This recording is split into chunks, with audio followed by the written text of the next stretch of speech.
Alors, nous allons passer à la deuxième question de notre soirée, qui est celle-ci. Le modèle actuel des régimes de retraite publics suppose qu'il y aura 2 retraités pour 1 travailleur. Dans quelle mesure cette situation vous préoccupe-t-elle et quelle action devrait être mise en place selon vous? Alors, le tirage au sort a désigné Mme Marie Bouillé pour être la première à répondre à cette question. Merci. Donc, ça me préoccupe beaucoup, comme je crois la plupart d'entre vous, peu importe l'âge et à quel niveau de votre vie professionnelle vous en êtes rendu. Il y a eu des ajustements récemment des cotisations de la Régie des rentes afin d'assurer la survie du régime. Donc, le gouvernement a déjà mis en place certaines mesures pour s'assurer de la pérennité du régime. Mais il y a les autres régimes qui sont aussi surveillés de près afin qu'ils assurent les cotisations. C'est, à mon avis, le mandat du gouvernement d'ajuster aux besoins et selon les études actuarielles, les cotisations pour s'assurer de la viabilité des régimes de retraite existants. Et on s'aperçoit de plus en plus, même si on a eu des exemples ici, entre autres dans la région, où des employés qui ont travaillé toute leur vie dans une entreprise se sont retrouvés avec aucun fonds de pension lors de la fin de leur vie utile professionnelle, et je parle ici de la senior. Donc, c'est vraiment quelque chose que je ne souhaite pas qu'il se répète, qui a été très malheureux, qui a fait très mal à la région. Et donc, il faut s'assurer vraiment que les régimes de retraite sont viables et que, à la fois, les employés et les employeurs y contribuent de façon correcte et efficace. Parfait. Merci, Mme Bouillé. Monsieur Berthelot, ça va être à votre tour. Le problème des régimes de retraite est un problème majeur, particulièrement en Amérique du Nord, mais surtout au Québec. Par exemple, au niveau municipal, au niveau des municipalités du Québec, vous savez que les régimes de retraite ont un déficit de 5 milliards de dollars que les contribuables doivent assumer. Il y a quelques années, on n'entendait pratiquement jamais parler des régimes de retraite et c'est très, très rare qu'un citoyen venait dans la salle du conseil municipal, par exemple, nous interpeller là-dessus. Aujourd'hui, 80% des gens, à peu près, n'ont pas de régime de retraite à prestations déterminées. Et c'est là qui est le problème. Et les gens considèrent qu'ils payent pour des gens qui ont des régimes qui sont bien nantis, qui sont blindés, qui leur permettent de prendre une retraite très, très jeune. Je pense qu'il faut regarder d'autres solutions parce que ça compromet aussi la viabilité des entreprises. Il y a beaucoup d'entreprises qui ont des déficits importants. Et si ces entreprises-là sont obligées, à cause de leur régime de retraite, de se mettre sur la loi de protection de la faillite ou des créanciers, mais c'est les cotisants qui vont perdre. Donc, il faut plancher sur d'autres options. On regarde présentement, il est étudié présentement au Québec, entre autres par l'Union des municipalités, la possibilité d'établir des régimes de retraite à prestations cibles. Bon, je ne veux pas, en bon français, trop aller techniquement. C'est présentement un régime de retraite. Les problèmes, c'est à prestations déterminées. Ce n'est pas compliqué. C'est que les promoteurs des régimes assument tous les risques, tous les déficits, et les bénéficiaires, qui sont des employés généralement, prennent les surplus lorsqu'il y en avait. Ce n'est plus le cas présentement. Donc, tandis qu'un régime à prestations cible, mais là, on redéfinit le partenariat et on dit aux deux parties, vous allez être responsables 50-50. Et si ça va bien, à ce moment-là, on va pouvoir bonifier le régime, mais il n'y aura plus d'épée de Damoclès au-dessus de la tête des entrepreneurs, parce que c'est effectivement un problème majeur. Merci, M. Berthelot. Mme Sanson, c'est à vous. Merci. Bon, tout d'abord, vous remarquerez que nous sommes le seul parti à nous être engagés à développer une politique de conciliation retraite-travail pour plusieurs raisons. Nous voulons que cette politique-là nous assure de la transmission des connaissances, la transmission du savoir. Des gens qui sont expérimentés puissent transmettre aux plus jeunes le fruit de leur expérience. Et deuxièmement, une politique qui ne pénalisera pas les gens qui désirent demeurer actifs plus longtemps sur le marché du travail. Et d'être actif, c'est aussi la santé. Et je pense que les gens sont, je l'ai entendu beaucoup, la volonté des gens de demeurer actifs, peut-être pas à 5 jours semaine, 40 heures semaine, mais de rester impliqués dans leur communauté, dans leur marché du travail. Ça lutte contre l'isolement et nous sommes le seul parti à nous engager à développer une telle politique. Parfait. Merci, Mme Sanson. Alors, c'est le tour de M. Martin Massé. Oui. Alors, au fond, qu'est-ce qui a causé ça? Deux choses principalement. Des congés de cotisation qui n'auraient pas dû être donnés par des décisions d'employeurs et également une crise économique qui a fait en sorte que le prix de la bourse, le prix du marché a tombé, ce qui a entraîné une baisse de la valeur des fonds de retraite. Alors, également, on a une population vieillissante. Alors, comment on peut concilier tout ça? Bien, premièrement, il faut continuer de créer de l'emploi, un. Deuxièmement, il faut s'assurer de rebalancer la démographie. Comment on a fait ça, nous, depuis 2003? Politique familiale, les congés parentaux, également la poursuite d'une immigration qualifiée qui nous permet de renouveler puis de garder une main-d'œuvre qui est apte au travail et qui est qualifiée. Alors, c'est ce qu'on a fait. C'est ce qu'on va poursuivre. Ensuite, qu'est-ce qu'on propose durant cette campagne-là? Bien, vous savez, il y a moins d'1 an, on a instauré un crédit d'impôt pour les travailleurs expérimentés âgés de 65 ans et plus, pour ceux qui veulent demeurer au travail, qui puissent avoir un crédit d'impôt afin que ce soit toujours plus payant, dans le fond, de travailler, si on le souhaite, que de ne pas travailler. Alors, nous, on propose de réduire l'âge pour pouvoir bénéficier de ce crédit d'impôt-là de 65 ans à 62 ans.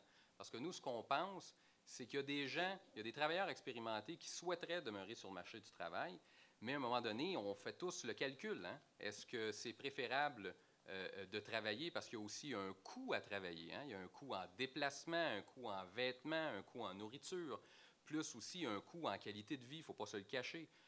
Peut-être qu'on a travaillé fort toute sa vie, puis on aimerait ça profiter de la vie un peu plus. Alors, dans ce calcul-là, il y a beaucoup de choses qui jouent. Nous, ce qu'on propose, c'est de réduire l'âge à 62 ans. Merci, M. Massé. Alors, nous allons continuer avec M. Alain Ménard. Parfois, ça a un avantage d'être à côté de son collègue, mais des fois, ça a un désavantage dans le sens que c'est pas mal les propos que je voulais vous entretenir. Alors, mais par contre, c'est un fait. La population est vieillissante, et puis ce qui est proposé par le Parti libéral, naturellement, c'est d'abaisser l'âge à 62 ans pour la municipalité du crédit d'impôt. Aller jusqu'à 1 500 $ de crédit pour l'employé qui désire rester sur le marché du travail, ainsi qu'un 1 000 $ à l'employeur qui va embaucher cette personne-là. Ainsi, c'est 426 millions de dollars sur 3 ans. La stratégie s'articulera autour de 2 mesures principales. C'est une réduction de la taxe sur la masse salariale allant jusqu'à 1 000 $ pour les entreprises qui emploient ces personnes, puis de nouveaux soutiens salariaux pour l'embauche et l'intégration au milieu du travail. Alors, il n'y a pas de solution miracle. Il faut donner la possibilité aux gens qui désirent de rester sur le marché du travail. C'est une réalité qu'on doit vivre. Merci beaucoup, M. Ménard.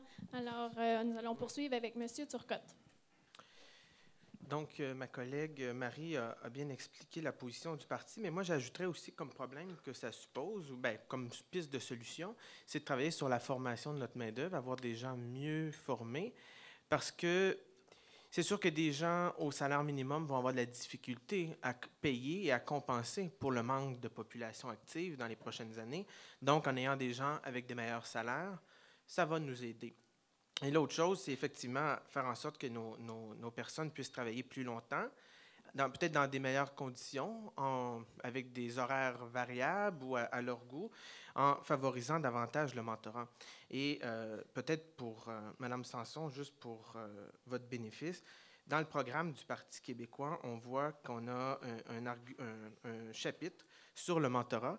Je sais parce que c'est moi qui l'ai écrit. J'ai fait le tour du Québec sur cette question-là. J'ai travaillé beaucoup avec l'organisme Mentorat Québec, qui est l'organisme au Québec spécialisé dans le mentorat, et aussi avec la Fondation d'entrepreneurship pour le mentorat d'affaires. Et on peut y lire déplorant une politique de relève et mentorat dans des secteurs ciblés du développement du Québec dotés de mesures favorisant la reconnaissance des acquis pour les jeunes et la contribution des mentors. Cette politique permettra de faciliter la prise en charge par une nouvelle génération des leviers de la société dans un contexte démographique difficile, de prolonger la participation des aînés et de favoriser la transmission des connaissances. Donc, moi, je pense qu'avec une telle politique, on va pouvoir aussi solutionner ce problème-là. Merci beaucoup, M. Turcotte. Alors, merci. Effectivement, on peut applaudir nos 6 panélistes pour leurs réponses. Oui, je vais choisir Mme Claire Sanson. Parfait. Alors, Mme Bouillet choisit d'avoir un face-à-face ou un échange avec Mme Sanson pendant un autre 2 minutes sur cette question. Et je vais me permettre de vous répéter la question. Le modèle actuel des régimes de retraite publics suppose qu'il y aura 2 retraités pour 1 travailleur. Dans quelle mesure cette situation vous préoccupe-t-elle et quelles sont les actions qui devraient être mises en place selon vous? Bonne discussion avec Mme Sanson. Merci. Je veux tout d'abord peut-être souligner, étant donné que j'ai été porte-parole pendant presque 3 ans au niveau de l'agriculture et de l'agroalimentaire dans l'opposition officielle, que le secteur agricole est très mal desservi. Souvent, le régime de retraite, c'est par la vente de l'entreprise agricole. Et ça, le secteur agricole souhaite modifier ça. Donc, nous, au Parti québécois, on va mettre en place un régime d'assurance retraite pour les exploitants agricoles, de façon à ce que ça ne soit plus la vente de l'entreprise agricole qui servent de fonds de pension pour les parents qui vendent la plupart du temps à des relèves apparentées ou non apparentées. Et aussi, je crois beaucoup dans la formation continue en entreprise. C'est un volet que les personnes retraitées seraient d'excellents formateurs directement en entreprise. Maintenant, je veux voir avec Mme Sanson. J'ai été surprise, étonnée par une déclaration de François Legault qui avait accordée au National Post en juin 2011, où il disait que le prochain gouvernement caquiste devrait avoir un mandat clair, je le cite, « Il doit faire les changements sans se soucier des sondages, sans se soucier de la réaction de la population. » Comme je vous dis, moi, je suis une femme de cœur et les individus, les travailleurs, les travailleuses au Québec, je pense qu'il faut s'en préoccuper. Et quand j'entends ça, bien évidemment, je me pose des questions, d'autant plus que le cofondateur de la CAQ, M. Charles Sirois, cautionne tout à fait l'utilisation des filiales dans les paradis fiscaux par la CIBC, qui est la banque dont il est le président. Donc, j'aimerais entendre Mme Sanson sur ça. Vous allez m'entendre. J'ai perdu un peu le fil de vos propos puis le lien avec les retraites. Là, là vous êtes allé un peu à gauche, à droite. On va essayer de ramener ça dans le milieu. Premièrement, M. Legault a dit que oui, on allait faire des changements et nous n'allions pas nous soucier des sondages. Nous n'agirons pas, contrairement aux vieux partis, uniquement selon les sondages. Les gens vont nous élire, vont choisir de voter pour du vrai changement avec des gens de cœur, bien sûr, mais avec des gens de tête. Les gens, ce qu'ils veulent, c'est des gens qui vont prendre des décisions, pas toujours faciles, pas toujours populaires, mais on va remettre la machine dans le sens des planches. C'est ça notre mandat. Pour revenir à la question qui a été posée sur les retraites, nous avons aussi des intentions de faciliter le mentorat. Nous croyons que les gens qui approchent la retraite ou qui sont prêts pour la retraite doivent et peuvent transmettre leurs connaissances. Ça aussi, c'est une richesse aux plus jeunes. Et nous souhaitons qu'ils cessent d'être pénalisés lorsqu'ils acceptent de transmettre cette connaissance-là et de demeurer actifs sur le marché du travail. C'est cette politique-là que nous avons et que vous n'avez pas. Quant à M. Sirois, je ne le connais pas personnellement. Je ne gère pas ces choses. Je ne ferai pas de commentaires puisque c'est une allusion, en ce qui me concerne, sans aucun fondement. Aviez-vous un mot à rajouter en 5 secondes, Mme Bouillet? Je veux juste dire que ce n'est pas une allusion. M. Sirois est le cofondateur de la CAQ et l'homme de l'ombre de la CAQ. Et il cautionne l'utilisation des filiales puisque la banque CIBC le fait allègrement. Voilà. Merci beaucoup. Merci pour cet échange, mesdames.